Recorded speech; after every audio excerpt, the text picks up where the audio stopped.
જૈન ધર્મ હિસ્ટ્રી। અહીં આપણે જાણીશું જૈન ધર્મનો ગૌરવશાળી ઇતિહાસ, 24 તીર્થંકરોના પ્રેરણાદાયી જીવન ચરિત્રો, મહાન આચાર્યોના ઉપદેશો અને આત્મકલ્યાણના શાશ્વત માર્ગ।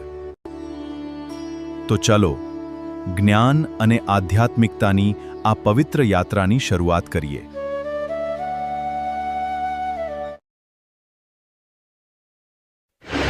નમો અરિહંતાણમ।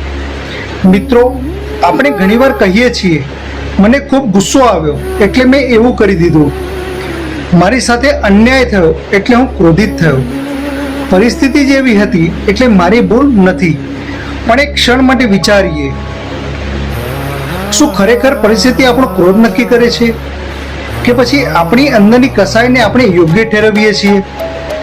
જૈન દર્શન આપણને શીખવે છે કે ક્રોધ, માન, માયા અને લોભ બહારથી આવતા શત્રુ નથી, આપણી અંદરની એવી વૃત્તિઓ છે જે આત્માની શાંતિને ઢાંકી દે છે।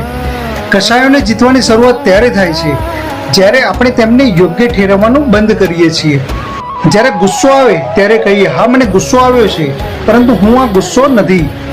જ્યારે અહંકાર આવે ત્યારે કહીએ, મારી પાસે ઘણું હોઈ શકે પરંતુ હું મારી સંપત્તિ કે સફળતા નથી।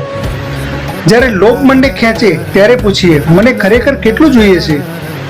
અને જ્યારે કોઈ ભૂલ થાય ત્યારે બીજાને દોષ આપવાને બદલે પોતાના અંતરમાં નજર કરીએ, કારણ કે બીજાને બદલવાની ઈચ્છા કરતા પોતાને બદલવાની હિંમત વધુ મોટી આધ્યાત્મિક સાધના છે।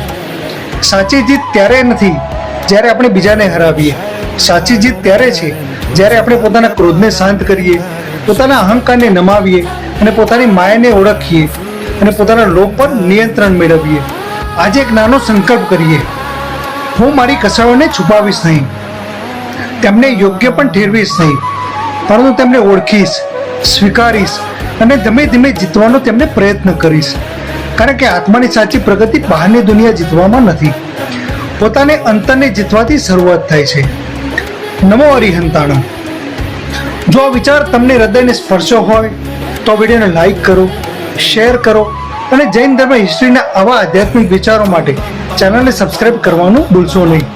જય જિનેન્દ્ર, જય જિન શાસન।